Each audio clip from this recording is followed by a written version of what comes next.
नमस्कार, बहुत स्वागत है आप सभी का। मैं आपके साथ अस्मिता दुबे और एमपीसीजी प्राइम की शुरुआत करेंगे। दमोह के मिशन अस्पताल में खुद को कार्डियोलॉजिस्ट बताकर मरीजों का इलाज करने वाले फर्जी डॉक्टर नरेंद्र विक्रमादित्य उर्फ एन जॉन कैम को कोर्ट ने 5 दिन की पुलिस रिमांड पर भेज दिया है।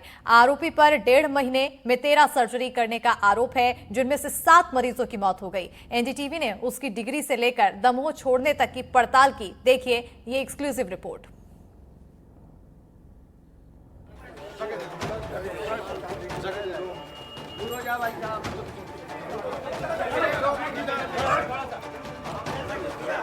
लंदन का कथित डॉक्टर अब 5 दिन पुलिस हिरासत में रहेगा। दमोह कोर्ट में पेशी के दौरान नाराज लोगों ने इसे पीटने की भी कोशिश की।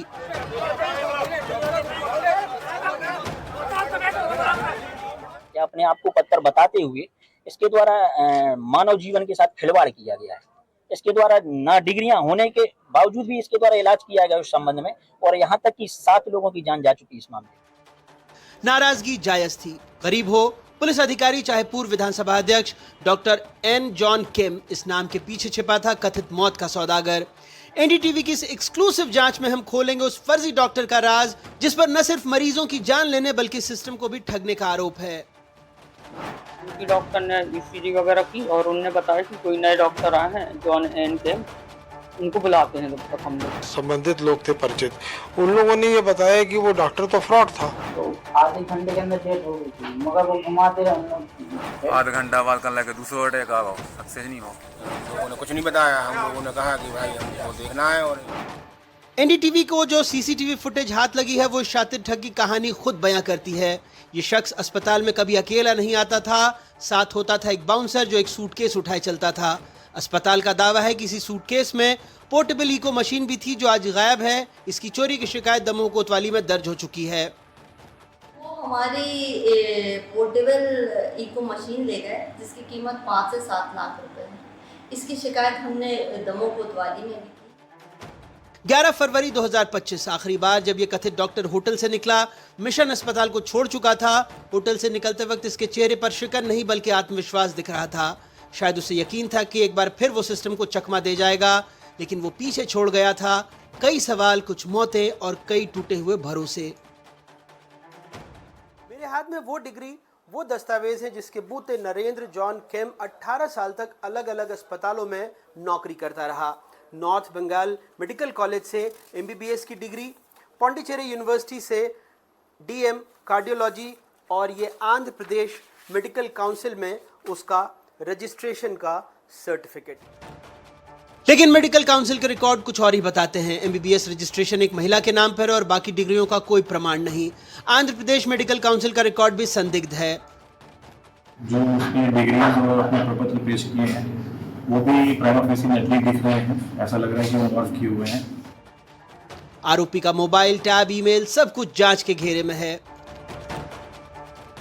मोबाइल, उसके टैब, उन सब चीज़ों की भी हम फोरेंसिकली जांच कर रहे हैं कि उसमें और क्या चीज़ें इसने, जैसे कुछ उसके ईमेल्स हैं उनके बारे में भी हम जानकारी प्राप्त कर रहे हैं। उसने कहीं कहीं कि पिछले 7-8 साल से ज़्यादा प्रतीत हो रहा है कि लगातार अपना रूप बदल के और फर्जी डॉक्टर के रूप में काम कर रहा था। ये कहाँ से ये काम सीखा है, कहाँ कहाँ काम किया है, और कहीं पर कोई दुर्घटना इस प्रकार की हुई है तो उस संबंध में तो उसका बयान लिया जाएगा। मेडिकल टर्म्स पे एक क्वेश्चन तैयार कर रहे हैं। एनडीटीवी की पड़ताल में सामने आया था कि मिशन अस्पताल इस फर्जी सर्जन का पहला मिशन नहीं था। अगस्त 2006 में छत्तीसगढ़ विधानसभा के पूर्व अध्यक्ष राजेंद्र प्रसाद शुक्ल का ऑपरेशन भी इसी फर्जी डॉक्टर ने वहां के एक बड़े अस्पताल में किया था। उस ऑपरेशन के बाद 8 मरीजों की मौत हुई थी। तब भी जांच में ये सामने आया था कि उसके पास सिर्फ एक एमबीबीएस डिग्री है और वो भी फर्जी।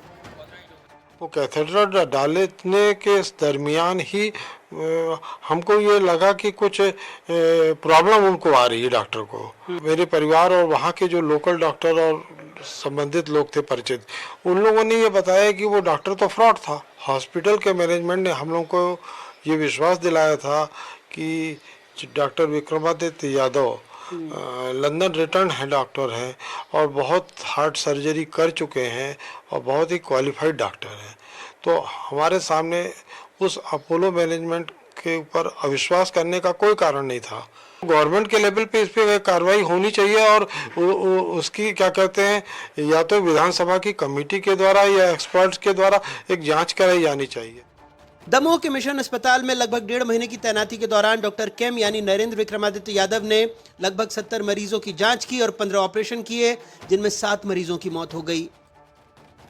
जिम्मेदारी तय करने की बात कर रहे हैं कि डॉक्टर के एजेंसी द्वारा इसको उपलब्ध कराए जाने से लेकर और यहाँ से फरार होने तक जो इसका यहाँ पर आना हुआ और उस पर जो डेथ्स हुई हैं उसमें कहाँ किसकी लापरवाही तय की जा रही है। नो डाउट उसमें सीएमएचओ के स्टेटमेंट होंगे और उनसे रिपोर्ट भी ली जाएगी। 18 साल से खेला जा रहा था मौत का ये खेल। सवाल सिर्फ एक शख्स का नहीं बल्कि पूरे सिस्टम का है। अस्पताल की जिम्मेदारी, मेडिकल काउंसिल की लापरवाही और उन परिवारों का दर्द जिन्हें कभी डॉक्टर पर शक नहीं हुआ। एनडीटीवी की ये पड़ताल जारी रहेगी जब तक सारे जवाब नहीं मिलते और जब तक इंसाफ नहीं होता। दमोह से अपने सहयोगी आजम खान के साथ अनुराग द्वारी की रिपोर्ट, एनडीटीवी। सिंगरौली नगर निगम की कार्यवाही चल रही थी। सदन में आयुक्त डीके शर्मा भी मौजूद थे। डीके शर्मा ने जो बात कही उसे सुनकर सभी पार्षद सन्न रह गए। आयुक्त ने कहा कि उनकी बातों को उनके ही अधिकारी और कर्मचारी नहीं सुनते हैं। मीटिंग में अगर अधिकारी उनको डांटते हैं तो कर्मचारी इस बात को सोशल मीडिया पर वायरल कर देते हैं। निगम की कार्रवाई की कॉन्फिडेंशियल फाइलों की तस्वीर सोशल मीडिया पर आ जाती है। निगम आयुक्त की कही बातें थोड़ी देर में सच हो गई थी। थोड़ी देर में उनके भाषण का वीडियो लीक होकर मीडिया में पहुंच गया। सुनिए डीके शर्मा का वो बयान। मेरी एक मीटिंग होती है और मेरे ही अधिकारी मीटिंग के में कोई वरिष्ठ अधिकारी मुझे डांटता है, मेरा ही दूसरा साथी आकर के 2 मिनट बाहर आके उसको फेसबुक पे डाल देता है। अभी कोई फाइल आती है और उसी फाइल की फोटोकॉपी 2 मिनट बाद फेसबुक पे चलने लगती है। तो वस्तुस्थिति ये है कि इस सदन में माननीय पार्षद जी ने जो विषय उठाया है, इस राजनीति को, इस चक्रव्यूह को तोड़ने के लिए मैं पिछले 1 साल से जद्दोजहद कर रहा हूं, लेकिन मैं नहीं तोड़ पाया।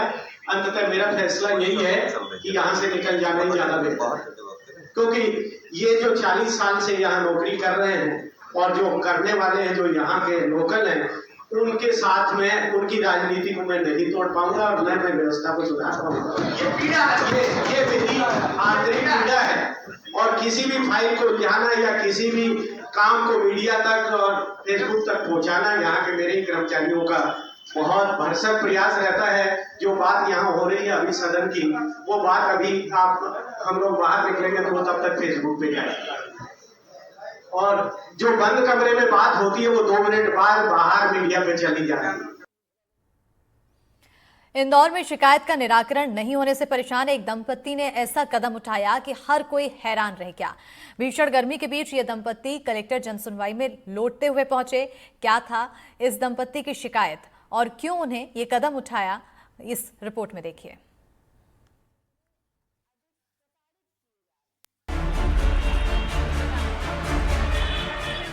40 डिग्री पर पहुंच गया है। सड़क तप रही है। नंगे पैर चल लिए तो पांव में छाले पड़ना तय है। लेकिन ये क्या, सड़क पर लोट लोट कर ये महिला और पुरुष क्या कोई करतब कर रहे हैं? नहीं साहब, ये कोई करतब नहीं है। ये तरीका है प्रशासन तक अपनी बात पहुंचाने का, क्योंकि 2 सालों से इनकी शिकायत पर कोई कार्रवाई नहीं हो रही है। मंगलवार को भी जब ये दंपत्ति कलेक्टर जनसुनवाई में पहुंचा तो फिर से इन्हें गेट पर रोक लिया गया। हाथ पैर जोड़ने पर अंदर जाने दिया गया, इसलिए दंपत्ति ने ये तरीका अपनाया। मध्य प्रदेश में इंदौर का तापमान 40 डिग्री को छू चुका है। वहीं इसी बीच मंगलवार को जन सुनवाई में एक दंपत्ति कलेक्टर कार्यालय में लोट लगाते हुए पहुंचा। ये पूरा मामला एक प्लॉट पर कब्जे से जुड़ा हुआ है। दंपत्ति का आरोप है कि इंदौर के तेजाजी नगर में उनके प्लॉट पर शेखर बेला और गोलू बोराने नाम के 2 शख्स ने कब्जा कर रखा है। जान से मारने की धमकी देते हैं। 2 साल से इसकी शिकायत कर कर के दंपत्ति थक चुका है, लेकिन कोई कार्रवाई नहीं हो रही है।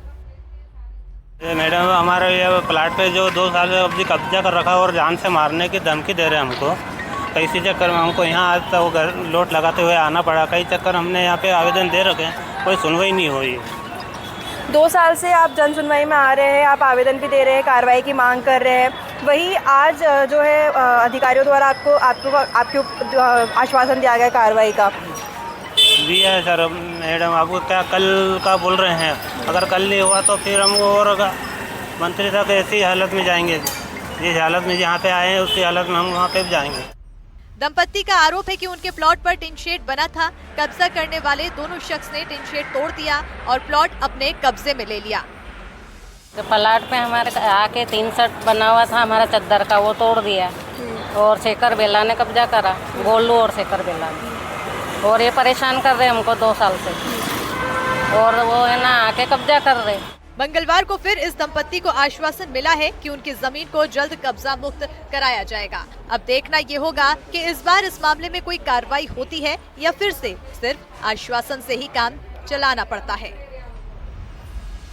अब बात इतनी बढ़ गई कि आज उनको मंगलवार को जन सुनवाई में रोट लगाते हुए कलेक्टर कार्यालय पहुंचना पड़ा। इतनी भीषण गर्मी में तस्वीरों में आप साफ तौर पे देख सकेंगे किस तरीके से वो रोट लगाते हुए कलेक्टर कार्यालय पहुंचे हैं और इंसाफ की मांग करने के लिए अधिकारियों से भी मुलाकात की है।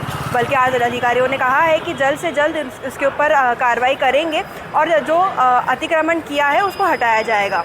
इंदौर से अपने कैमरा सहयोगी लाला शहाबुद्दीन के साथ NDTV के लिए मैं तनुश्री देसाई। बड़वानी के चौकी ग्राम पंचायत का मतरकुंड गांव, जहां रहने वाले आदिवासी साल भर सिर्फ नदी के पानी पर निर्भर हैं और जब नदी सूख जाती है तो उनके सामने पानी का भीषण संकट खड़ा हो जाता है। ऐसे में ये आदिवासी गड्ढे खोदकर गंदा पानी इस्तेमाल करने को मजबूर हो जाते हैं।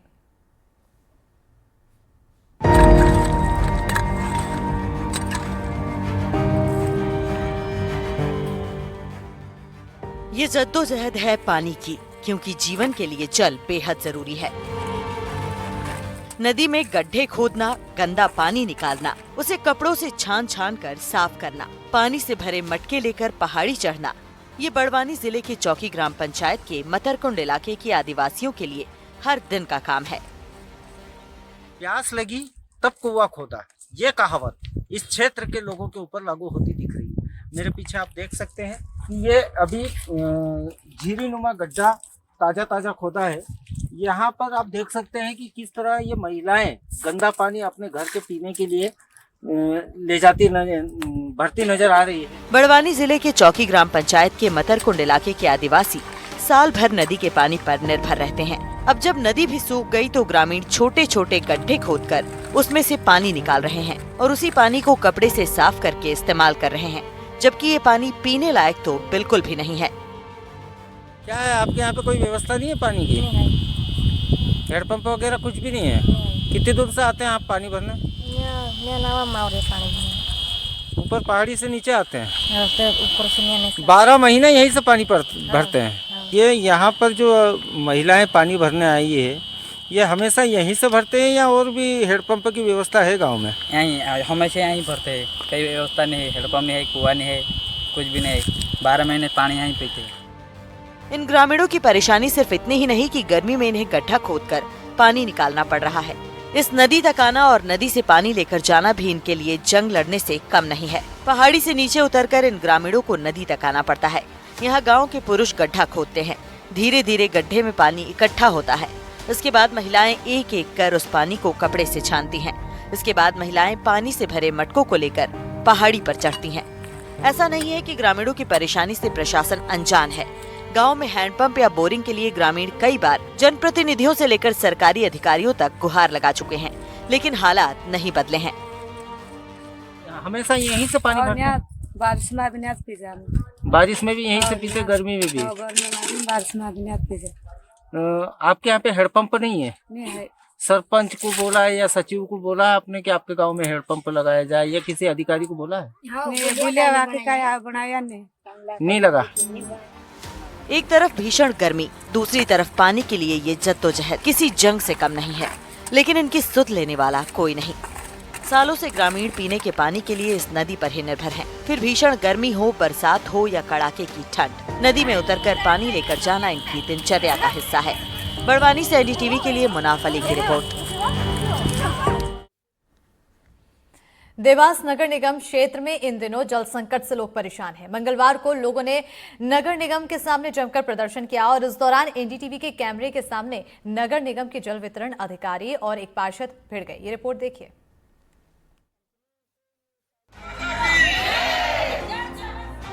ये तस्वीरें जल संकट से जूझ रहे देवास की हैं। यहाँ परेशान जनता का गुस्सा फूटा तो वो नगर निगम के गेट पर जा बैठे। यहाँ प्रदर्शन के दौरान NDTV के कैमरे पर वार्ड 9 के पार्षद दीपेश और जल वितरण अधिकारी इंदु भारती के बीच जमकर बहस हुई। देखिए मैडम कह रही है मैं टैंकर से सप्लाई हो रही है। पार्षद जी क्या आप इसको झूठ मूठ में लेके आए क्या? मैडम यहाँ पर जल संकट हो रहा है। ये मैडम से मेरी कल बात हुई थी, आपको मैंने मैडम फोन लगाया था। आपका चंदर सोनी आपने उसको सप्लाई के लिए रखा है, चाय के लिए झक मारने के लिए रखा है क्या? मेरा फोन नहीं उठा रहा है वो। देखिए मैडम आप किस तरह से जनता को गुमराह करने के लिए बताया। ये पार्षद सामने आपके हाय हाय के नारे लग रहे हैं, क्या बोलेंगे आप इसको? मेरा पार्षद सभी पार्षदों से ये अनुरोध है कि संकट की स्थिति है उसमें आप लोग कोऑपरेट करिए, मैनेज करिए। नगर निगम के ही पार्षद आप लोग सुनिए नहीं, आप जाके वहाँ देख सकते हैं पंप लगातार चल रहे हैं। हम लोग लगातार अपने प्रयास में हैं। ऐसा कोई नहीं है उनको जब आप कह रहे हैं कि लगातार चल रहा है तो पानी क्यों नहीं मिल रहा है हमको? ये आप ये देखो सारे के सारे। दरअसल इलाके में पानी की किल्लत के चलते वार्ड 9 के पार्षद के नेतृत्व में जनता नगर निगम पहुंची थी। हाथ में खाली बर्तन थे। देवास की जनता पानी के लिए त्राही त्राही कर रही है। कहीं एबी रोड पर चक्का जाम कर रही है तो कहीं मटकी फोड़ रही है। वहीं कांग्रेसी नेताओं ने कुछ दिनों पहले इसी नगर निगम में इसी गेट पर मटके फोड़ के प्रदर्शन किया था। आज देख सकते हैं किस तरह से ये जो महिलाएं जो पुरुष हैं यहाँ पर पानी के लिए बैठे हुए हैं और अधिकारी वहां से एक दूसरे से बात करके मुस्कुराते हुए देखते हुए नजर आ रहे हैं। क्या यही अधिकारी हैं जो देखते हुए मुस्कुराते हुए नजर आते हैं? ये इनकी पानी की समस्या का कब निदान होगा? लोगों का आरोप है कि कई इलाकों में 5-6 दिन छोड़कर पानी की सप्लाई हो रही है, जिससे लोगों को खासी परेशानी हो रही है। आज की स्थिति में हमारे पास जो पानी की समस्या है, अगर प्रशासन हमारी व्यवस्था नहीं करती तो चुल्लू भर पानी में डूब मरे। कौन चुल्लू भर पानी में डूब मरे? प्रशासन जो हमारी व्यवस्था नहीं करे। प्रशासन में कौन अधिकारी? जो भी अधिकारी है जो इसके रिस्पॉन्सिबल है उसको चुल्लू भर पानी में डूब मरना चाहिए। नगर निगम के खिलाफ महिला का गुस्सा इनकी परेशानी बताने के लिए काफी है। हालांकि निगम के अधिकारियों ने जल्द टैंकर के माध्यम से पानी की सप्लाई का आश्वासन दिया है। देवास से एनडीटीवी के लिए अरविंद चौकसे की रिपोर्ट। एक पुरानी कहावत है कि आटे में नमक तो चल सकता है, लेकिन अगर नमक में आटा मिलाने की कोशिश की जाए तो फिर पोल खुलनी तय है। आजकल यही हो रहा है छतरपुर में आम आदमी के साथ। यहाँ कुछ पेट्रोल पंप पर ग्राहकों को जमकर ठगने के आरोप लग रहे हैं। रिपोर्ट देखिए।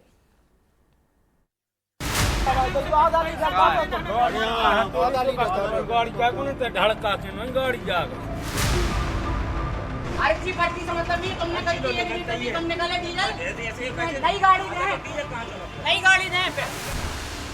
पेट्रोल डीजल के भाव आसमान छू रहे हैं और जब पेट्रोल पंपों पर ही धांधली होने लगे तो आम आदमी कहां जाए। छतरपुर में पेट्रोल पंपों पर धांधली के 2 मामले सामने आए हैं। एक मामला छतरपुर का है तो दूसरा नौगांव का है।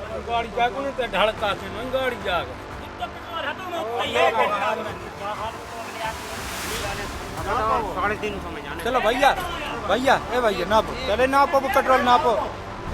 नौगांव के रहने वाले एक शख्स ने देर रात पेट्रोल पंप से कार में 600 रुपए का डीजल डलवाया, लेकिन कार स्टार्ट नहीं हुई तो कार पेट्रोल पंप पर पार्क कर घर चला गया।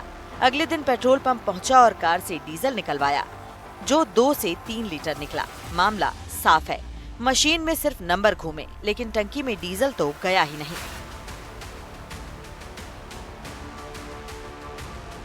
मेरे साथ ये हुई कि रात को मैं आया, मुझे गाड़ी में अपनी डीजल कम लगा तो मैंने यहाँ गाड़ी टिकाई। 11:15 बजे करीब स्टाफ को बुलाया, पेट्रोल पंप बंद हो चुका था। उन्होंने पेट्रोल पंप चालू किया, मैंने 600 रुपये का तेल डलाया गाड़ी में, गाड़ी दोबारा स्टार्ट नहीं हुई, ना मीटर पे तेल बताया गाड़ी ने। तो हमने उनसे शिकायत की कि यार इसमें मीटर पे तेल नहीं आ रहा है। बोले तेल है आपकी गाड़ी में, कोई और परेशानी होगी।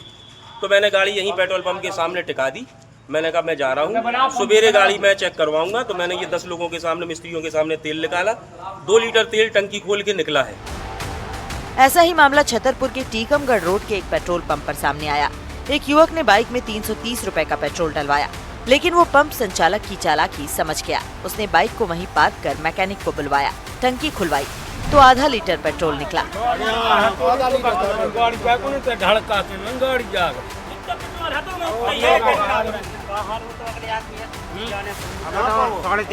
चलो भैया नापो, चले नापो पेट्रोल नापो।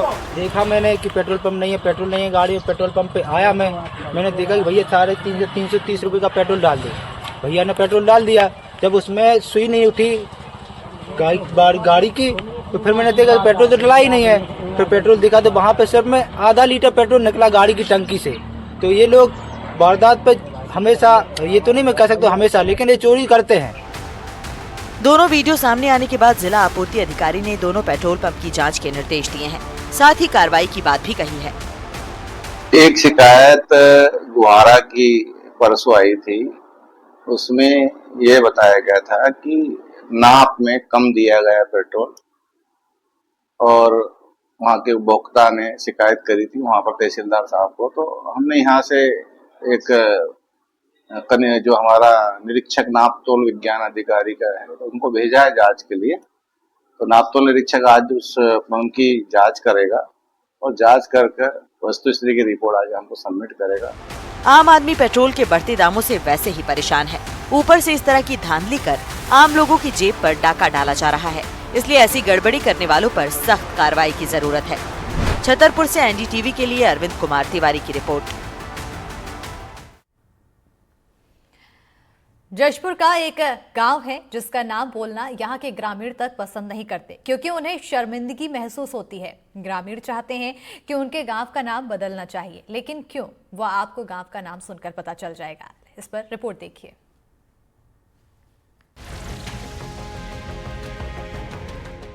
शेक्सपियर ने बोला था, नाम में क्या रखा है।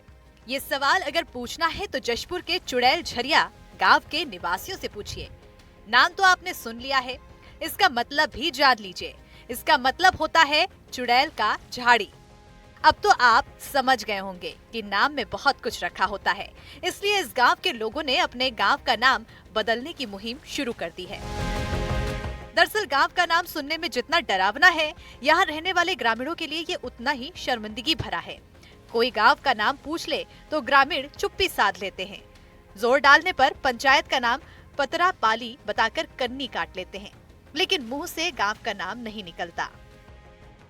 हम लोग ये चाहते हैं कि ये चुड़ैल झरिया को सुंदर झरिया में बदलें, क्योंकि हम लोग को बेइज्जती होना पड़ता है। कहीं भी कॉलेज या स्कूल या फिर तहसील जाते हैं तो वहाँ पे गांव का नाम पूछते हैं पता, तो पतरा पाली पंचायत होता है, तो फिर गांव का नाम पूछते हैं तो शर्मिंदगी होना पड़ता है। और चुड़ैल झरिया बताते हैं तो ये चुड़ैल झरिया बोलने से अच्छा नहीं लगता है।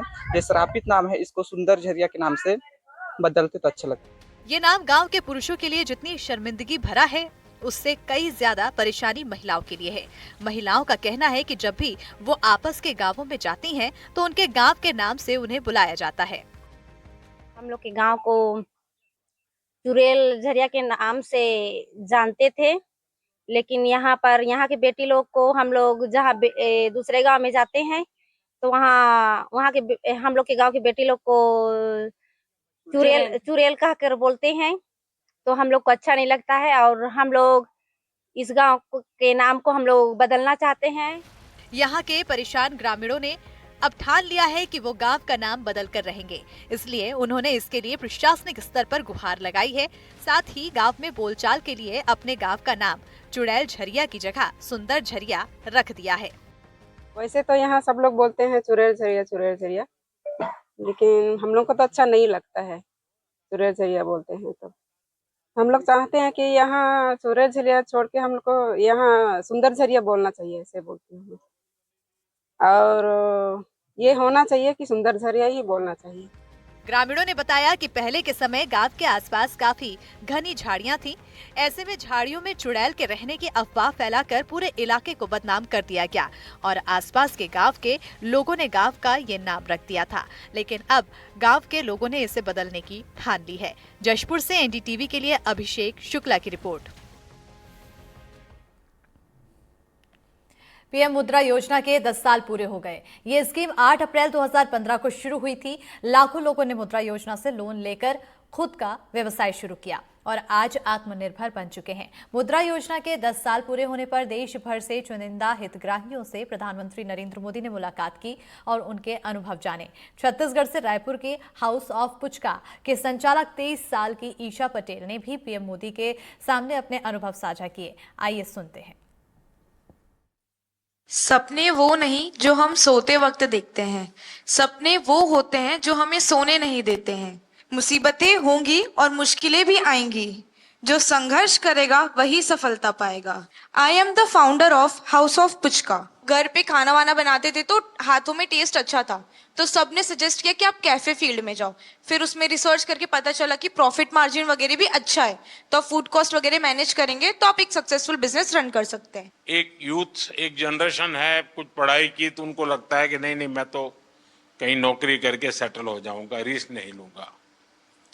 आप में रिस्क टेकिंग कैपेसिटी है, तो आपके रायपुर के भी दोस्त होंगे और कॉर्पोरेट वर्ल्ड के दोस्त होंगे या स्टूडेंट दोस्त भी होंगे, उन सब में इसकी क्या चर्चा है, क्या सवाल पूछते हैं, उनको क्या लगता है ऐसा कर सकते हैं, करना चाहिए, उनको भी आगे आने का मन करता है? सर मैं जैसे कि अभी मेरी एज 23 इयर्स है, तो मेरे पास अभी रिस्क टेकिंग एबिलिटी भी है और टाइम भी है, तो ये सही समय होता है। मेन ना यूथ को लगता है कि हमारे पास फंडिंग नहीं है, बट वो गवर्नमेंट स्कीम्स के बारे में अवेयर नहीं है, तो मैं अपने साइड से यही उन्हें सजेशन देना चाहूंगी, अब थोड़ा रिसर्च करो। जैसे मुद्रा लोन भी है, वैसे PMEGP लोन भी है, कई लोन जो आपको विदाउट मॉर्गेज मिल रहे हैं। तो अगर आपके में पोटेंशियल है तो आप जॉब ड्रॉप करो, क्योंकि sky has no limits for you. तो आप बिजनेस करिए और जितना चाहे उतना ग्रो कर सकते हैं। और इसी के साथ स्पेशल बुलेटिन में फिलहाल इतना ही। खबरों के लिए देखते रहिए NDTV मध्य प्रदेश छत्तीसगढ़।